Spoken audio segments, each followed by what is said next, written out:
This whole idea that it's based in jealousy or it's player hating or all that shit, it's like, shut the fuck up. If someone is a large part of culture and you are a satirist of any kind, it's fair game. So that Theo Von bit, I think, has legs in a lot of ways. And the way I justified it in my mind is that it's solidly funny. So I thought, like, well, he should be able to take the hit. We're comics. I'm just busting balls. It's funny. And I believe that. I do think on some level, if they're all about free speech and they have a sense of humor and you're supposed to be able to, man up and take it, that if it's funny, fuck it. When I saw, podcasts on the menu of Netflix, I'm like, it's over. Yeah. But the bar has been lowered to such a degree that people will sit at home and watch people on Zoom. People are lazy and they'll adapt to anything. And they're lonely and they want to have parasocial relationships with people they feel that they're like, which means usually amateurs. Right. Okay. All right then. Here's a story of two guys who co-founded the entire modern podcast medium. Same year, same format, and then spent the next 16 years going in completely opposite directions. One of them just premiered a film at the Tribeca festival, landed an Emmy campaign, and has been pretty busy even at 62 years old. I'm talking about Marc Maron, and the other guy is Joe Rogan. And his buddy, Tony, has a brand new Netflix special sitting at a 5% audience score on Rotten Tomatoes. Marc Maron has been firing shots at Joe Rogan and Tony Hinchcliffe for over a year now, and every time he does, these guys respond by making fun of his cats or accusing him of being mentally ill. We're going to break down exactly what Maron said and why it keeps landing, and why the responses from the Rogansphere are honestly more damning than anything Maron could ever write in a special. Here's a thing that nobody talks about enough, and it genuinely adds context to why this feud hits different. Marc Maron and Joe Rogan both launched their podcast in 2009, same year, and Marc even said it himself, his exact words, "The two people that revolutionized the podcast medium and unleashed its potential on the world were me and Rogan." So we're not talking about some random critic dunking on a podcaster from the outside. We're talking about a co-creator, a guy who helped build the thing and then watched it get turned into something he doesn't recognize. Maron built WTF with Marc Maron, 16 years, almost 1,700 episodes, Robin Williams using it to publicly talk about his depression for the first time, Barack Obama recording from his garage, the whole thing. Now, Rogan took the exact same medium and turned it into a $250 million Spotify machine with 11 million listeners per episode. Same year, same medium, one guy built a legacy and the other guy built a kingdom, and now they apparently hate each other. Now, to understand why Maron went so hard publicly, you have to go back to October 2024, Trump rally, Madison Square Garden, and Tony Hinchcliffe is there performing as a comedian.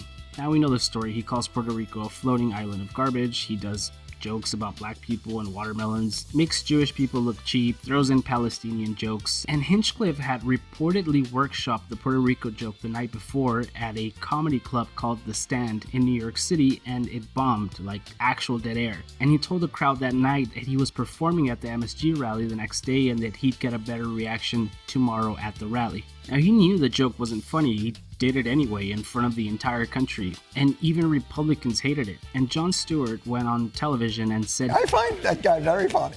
Now, whether that was a bit or not, it's hard to say, but either way, John, come on, you're better than this man. But Marc Maron was a lot more clear. He wrote a blog post calling Hinchcliffe and the whole crew part of the public face of a fascist political movement that seeks to destroy the democratic idea. Now, fast forward to August 2025, Maron drops his HBO special, Panicked, and in the middle of it, after spending 5.5 hours watching a Hitler documentary, which, relatable honestly, he delivers the bit that got everyone talking. I think if Hitler were alive today, he'd probably appear on Theo Von's podcast.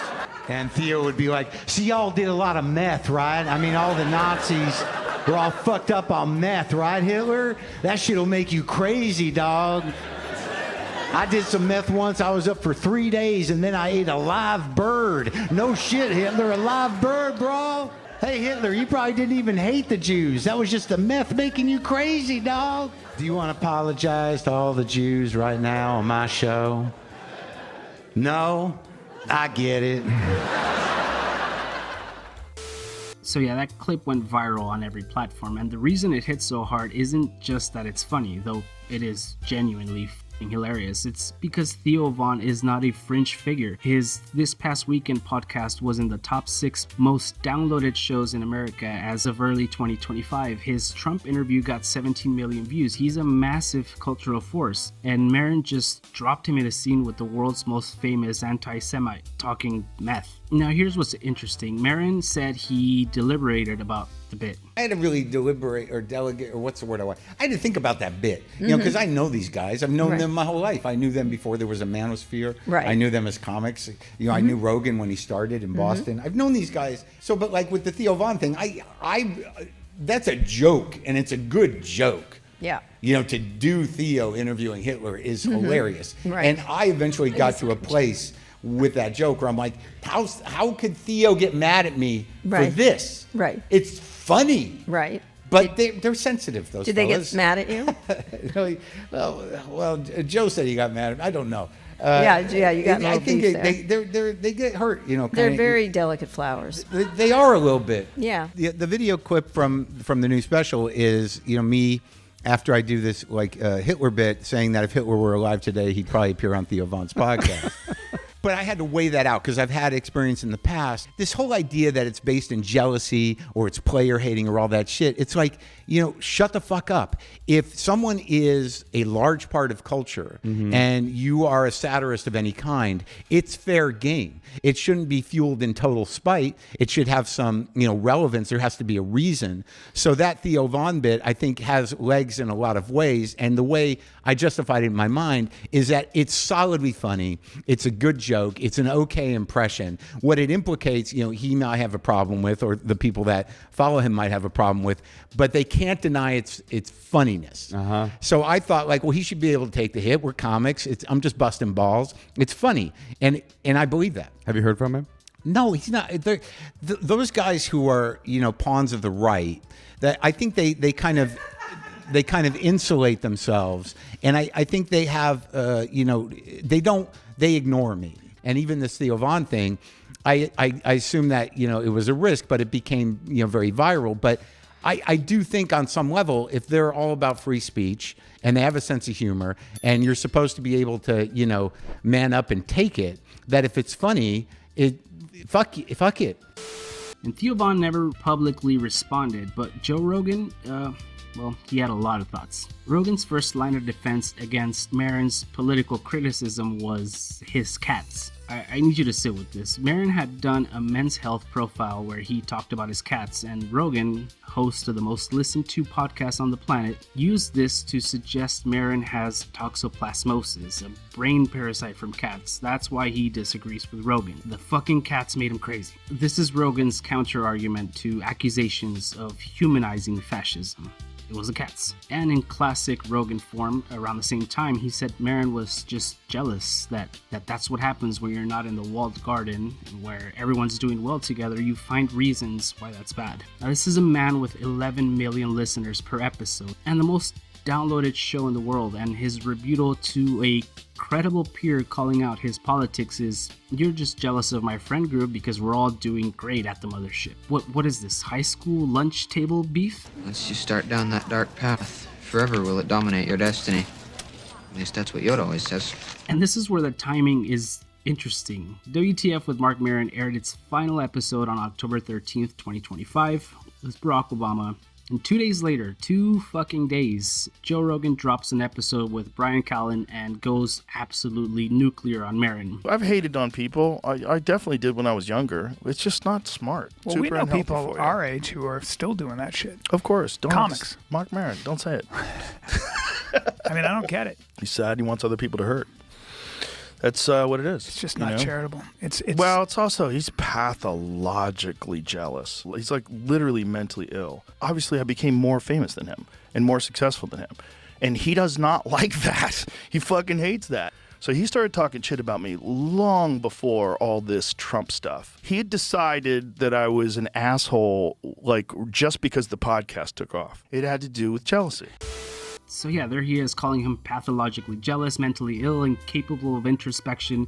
He claimed Maron had alienated friends once they became more successful. He named Mitch Hedberg, Louis C.K., and even Rogan himself. Now, I'm not going to tell you Rogan deliberately waited until Maron's podcast was gone to attack him, but I am going to point out that he waited until Maron's podcast was gone to attack him. You can do with that what you will. And then Rogan blamed Maron's Theo Von joke for sending Theo into a real spiral, said the bit messed with Theo's mental health, which sounds devastating until you realize that Theo Von never really attributed his struggles to Maron's joke. And the Theo thing really drove me nuts because that sent Theo into a real spiral. Did it? Yeah. Yeah, well, Theo went into a spiral, and that was a big part of him getting attacked was Maron talking about him on his special, saying that he'd have Hitler on his podcast. Well, why is he saying that? Theo has anybody. That's not what the thing is. The thing is that Maron's podcast, which was number 1, isn't even in the top 100 anymore. I don't even think it's in the top 200. It went away. And it went away not because he did anything. He didn't get arrested. There was no scandal. People just stopped being interested in it. And I think that hurts the most. And Why did they stop being interested? it's not good. The beginning of the podcast is these like self-indulgent rants about life. Maron never developed an audience for his comedy, and he always felt like he deserved it. And that's what drove him the most nuts. You know what he has a record for? Number 1 for selling single seats. That's interesting. That's not good. Oh, that's really interesting. So People with no friends. that's interesting. Yeah. Really? Fuck. that's Sad a people. wild- Sad people that identify with the way he behaves. June 2026, Tony Hinchcliffe drops Man of the People on Netflix, his brand new stand-up special.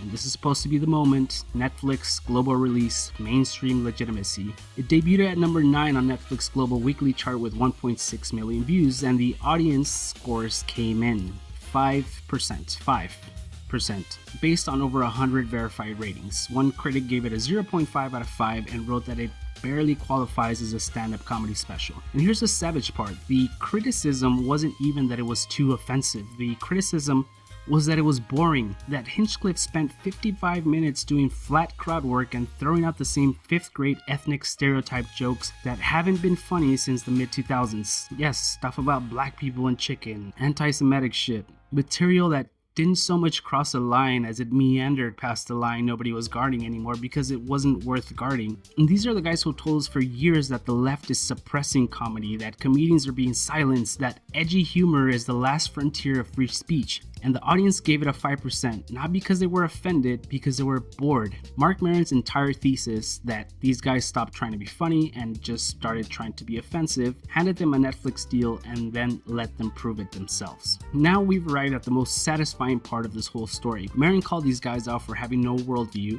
said they don't have a worldview, they're just reacting, and now in 2026 they are absolutely just reacting. Andrew Schultz hosted Trump before the election. Now he's saying ICE raids were his breaking point. Said he didn't think what's happening right now with ICE could happen in America. Buddy, what did you think was going to happen? Tom Dillon is on his podcast talking about Tucker Carlson apologizing for endorsing Trump. Rogan himself is going on air asking where the Epstein files are. Where the fuck are these Epstein files? Yeah. Who the fuck is this? Why is this redacted? Where is it? Who the fuck killed JFK? Right. Like, come out with it. What the fuck? Who fucking killed Charlie Kirk for real? Yeah. Like, what is that? Why is that fucking story so clouded in mystery? And why did they pave over the fucking ground right after the shooting? What the fuck is going on? Sure, ask questions about power, great instinct, but these are the exact same guys who spent the better part of 3 years treating anyone who asked critical questions about the MAGA playbook like they were delusional, jealous, mentally ill haters. Now they're asking, What the fuck is going on? Maron's read on this? He said they're starting to realize they've been suckers, but he's not celebrating because his point is that it doesn't matter now. The policy's already written, the real world consequences are already in motion. You can't distance yourself from the fallout 3 years after you helped build the rocket. And this right here is why Maron keeps getting invited onto every major platform even though he ended his podcast 8 months ago, because he called it, every single part of it. And here's the part that should genuinely sting if you're in the Austin comedy bubble. Marc Maron ended his podcast in October 2025, and as Rogan stated, no scandal, no arrest, he just stopped. The Rogan crowd was calling him a jealous, bitter, mentally ill has-been with a dead podcast and a toxo brain because his podcast had fallen out of the top 200 podcasts. 8 months later, he's at the Tribeca Film Festival with his first lead acting role. He's also in Stick, a comedy with Owen Wilson. He's on an Emmy campaign trail for both Panic and Stick, and he showed up at the Tribeca and told Kara Swisher. When I saw, podcasts on the menu of Netflix, I'm like, it's fucking over. Yeah. The bar has been lowered to such a degree that people will sit at home and watch people on Zoom. They can't think. They got to have 3 idiots who are talking about the last time they shit themselves as adults, entertain them. I mean, it's like a world of drive time radio. Right. It's the worst. Right. So why do you think it's popular? Huh? Why do you think it's popular? Because people are lazy and they'll adapt to anything, and they're fucking lonely, and they want to have parasocial relationships with people they feel that they're like, which means usually fucking amateurs. Right. Okay. All right, then. I think that's it. Well, a lot of them. I don't know. Go ahead. Keep going. I don't know what's going on with me. Okay. I like it. Nobody who's jealous and mentally ill has this much fun being right. And look, Maron's argument has always been simple. You can't be the free speech absolutist and be the guy who gets all butthurt when a comedian makes a joke about your crew. You don't get both. They spent years saying comedians should be able to say whatever they want and face 0 consequences. And then a comedian made an impression of Theo Von interviewing Hitler, which, again, is a great joke. And suddenly, everyone's feelings are hurt, and Theo is in a spiral, and Maron has crossed some invisible line. Pick a lane. You're either okay with sharp comedy that goes places and offends people, or you're not. You don't get to be the free speech warrior until the free speech points at you, and then suddenly the rules change. The bigger thing Maron's been saying this whole time is that these podcasters became the front line of dismantling liberal democracy. Not necessarily because they wanted to, but because they were the useful idiots who got co-opted by a political machine they thought they were writing, when in reality the machine was writing them. Now, some of them are figuring that out now, but Maron's point is, and he made this explicitly, figuring it out in 2026 doesn't undo what happened. The policy is written, the culture has shifted, and asking where are the Epstein's files now is just commentary. It's not accountability. Now, Marc Maron is 62 years old, fully retired from podcasting. Whether you think Maron's insufferable or you think he's the only honest person left in the room, and look, he'd probably be fine with both, you cannot argue with those receipts. He called it. He called all of it, and Tony Hinchcliffe just spent 55 minutes on Netflix handing him a trophy.